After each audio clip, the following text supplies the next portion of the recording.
Assalamualaikum warahmatullahi wabarakatuh. Salam sejahtera. Selamat petang. Thank you, Prof. Wan, for that very short introduction, my name and my place where I came from. So, my name is Zaidi bin Muhammad Ripin, and I was tasked to talk about why I go to work. This is a very philosophical question which merits the weight and the intellect of a professor. So, I do not know whether we can do justice to these kind of questions. People always ask, why do you stop working at that place? Or why you go and work at it? But rather, nobody would ask, why you go to work every day?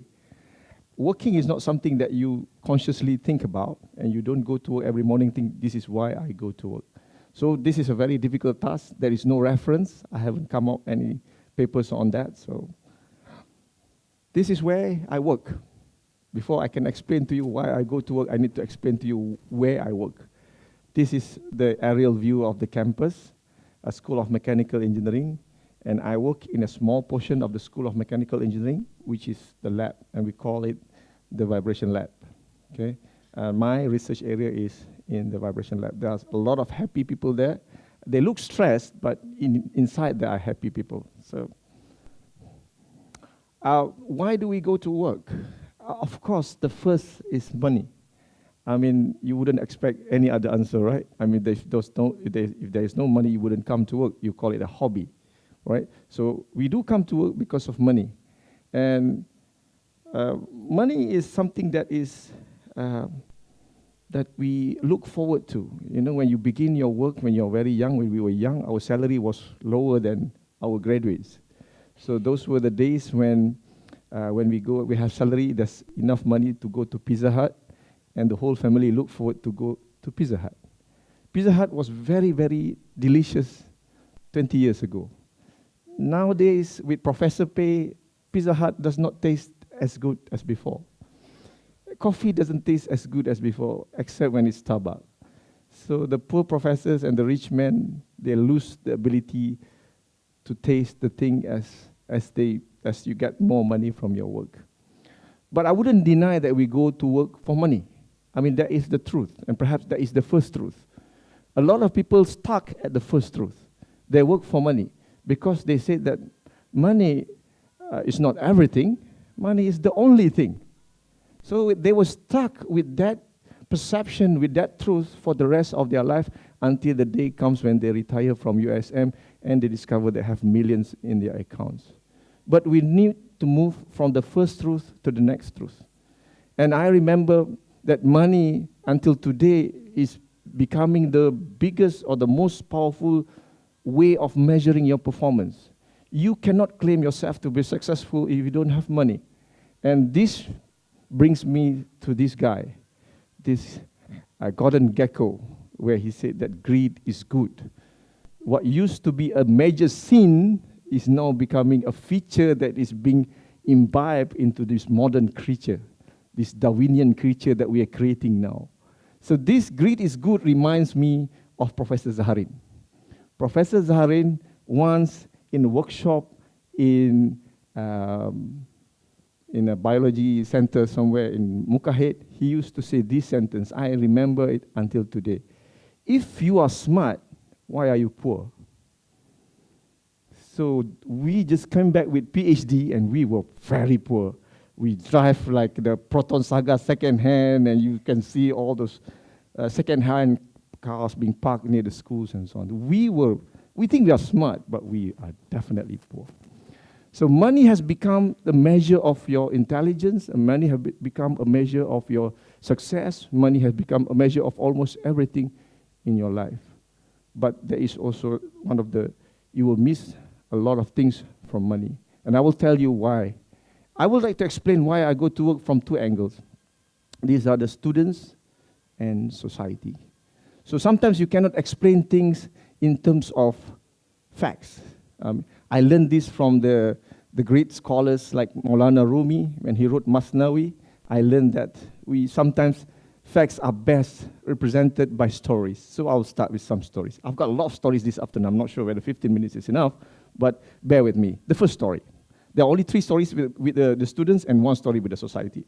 The first story with the students. 17 years ago, when I was supervising a young lady, very small, timid young lady, for her final year project. And then at the beginning of the, at the middle of the project, there was some problem. She did not turn up for the meeting. So I was asking around, where is she? And nobody knows where she is. So we called the phone's number that was there in the file. Nobody picked it up. There were no handphones at that time. So we dig up in the files and got her address, somewhere in Felda in Negeri Sembilan. So I drove there to Negeri Sembilan. I bring my father with me, my late father, because there were no ways. So if you do not know your way in Negeri Sembilan, you are lost in that Felda. So at least I have my father who used to live in Negeri Sembilan. So it was quite late in the afternoon, about 6:30, and somehow we got lost in that Felda. And we found a small grocery shop in the middle of palm trees. And I stopped by, and I went down and asked the man there, an old man, can you show me this address? Do you know this person? And she said, she is my granddaughter. She is my granddaughter. So I asked him, why is it that she's not coming? And then he explained that I do not know what happened to her, but I will tell her. I asked the pakcik, please tell your granddaughter to come and see me as soon as possible. So the next week, that girl came and see me and explained to me that her parents was just divorced. So she stayed with her mother to help her to run a hair salon in Seremban too. And I told her that with your SPM, you are not going to make it. You have to finish your degree. Let's try your best. And we come up with a schedule. And at the end of the day, she finished the study. So that was the first story.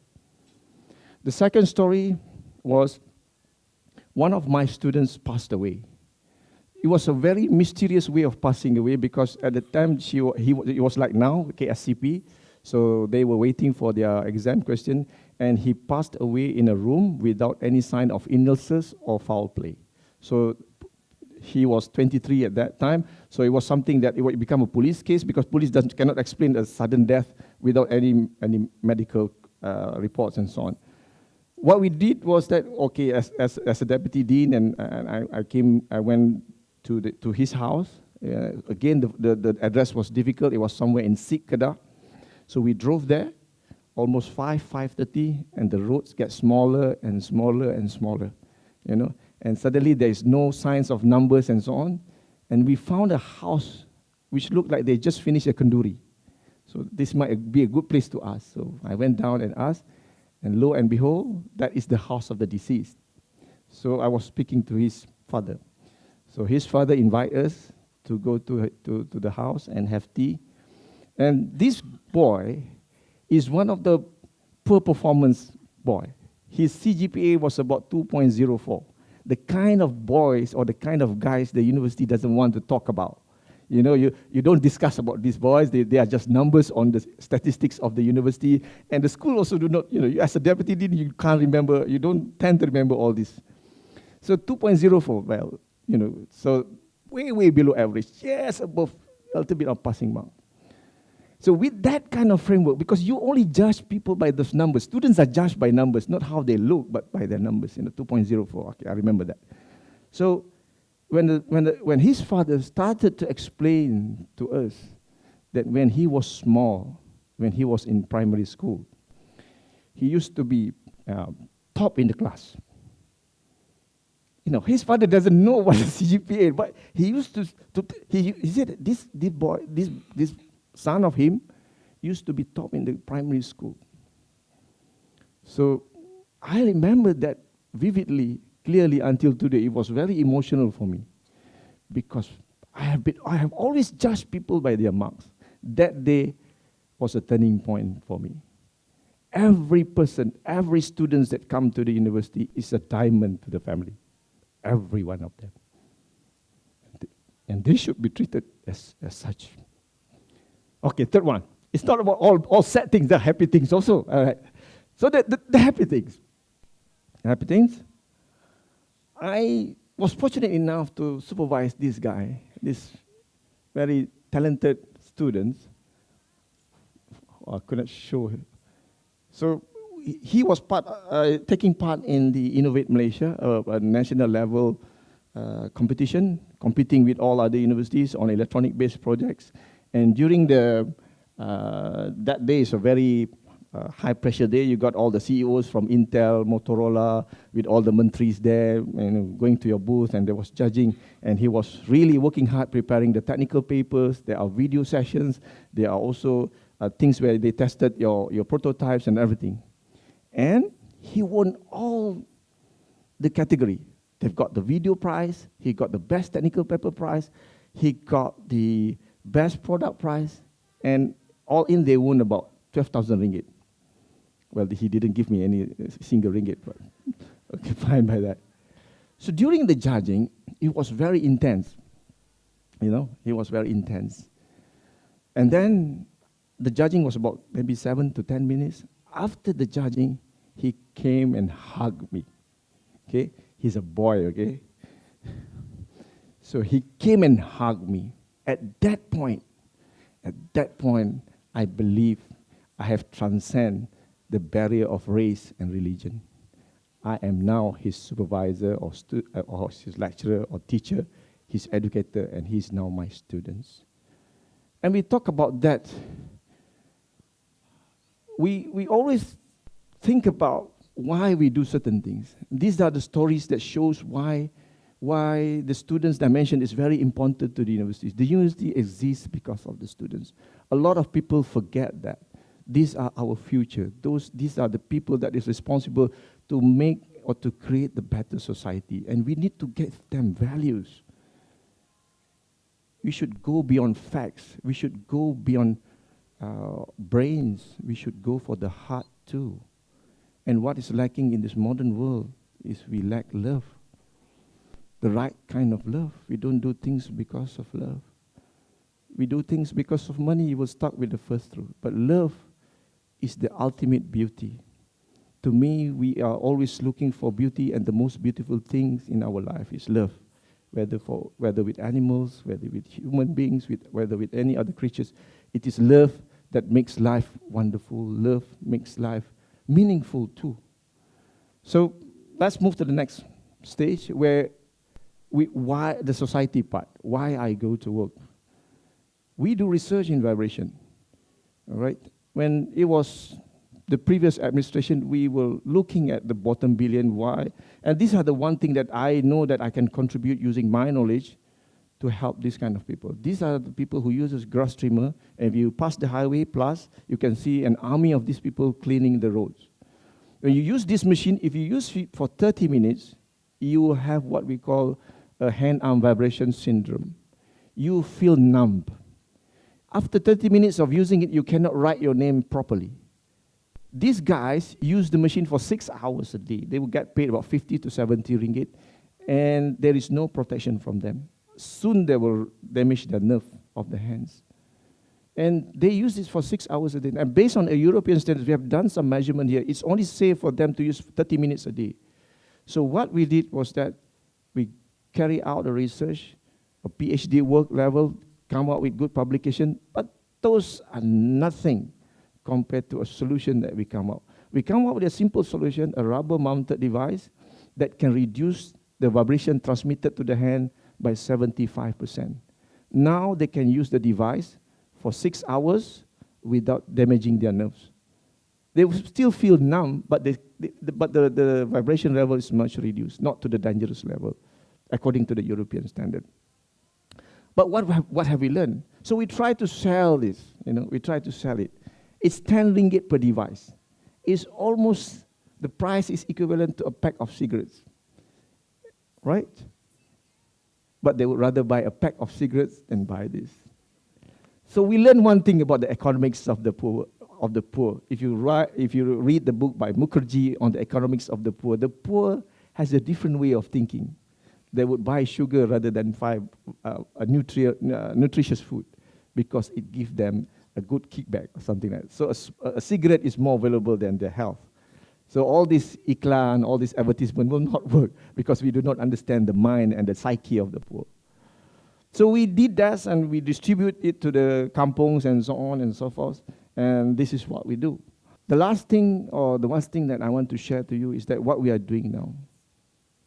We are making a tremor assessment system that is being used to evaluate Parkinson's disease patients. Okay? And these are the system that is developed based on our understanding, based on our engineering understanding of things. We do not have the knowledge of the doctors. But what we can do is to help the doctors quantify how big is your tremor. Because currently they are using visual assessment, or your vibration is 1 inch or here, and then you are scale 0 to 4, and that gives you where you are in the advancement of your Parkinson's disease. So why we do this? Because we are an aging nation. Soon 20% of us will be 60 years and above. And when you get to this point, a lot of us, some of us, will have Parkinson's disease. And at that point, you can't even drink on your own, or you can't even feed yourself. You need somebody else to feed you. And as engineers, as a responsible researcher, as a responsible citizen of the country, we should do and use our brains, try every bit of our neurons to come up with devices that can help to measure and perhaps to arrest the tremor mechanically. Currently, they are giving you medicine. This medicine is playing with your brains. When you eat L-Dopa, you will see things. You will see things. And if you, some Parkinson's disease patient will say there's somebody behind you, or there's somebody at the door, because they are seeing things. This hallucination is part of the side effect of the drugs. So we think that the mechanical solution is perhaps the one with the least side effect. So I will stop there, and I'm going to share with you that I think my answer to that, why I go to work, is because I think there's love inside us. There's something that is natural to us. Do we really care about what people think about us? Maybe. Is money important? Yes. What is more important, I think, is because of love. Thank you very much.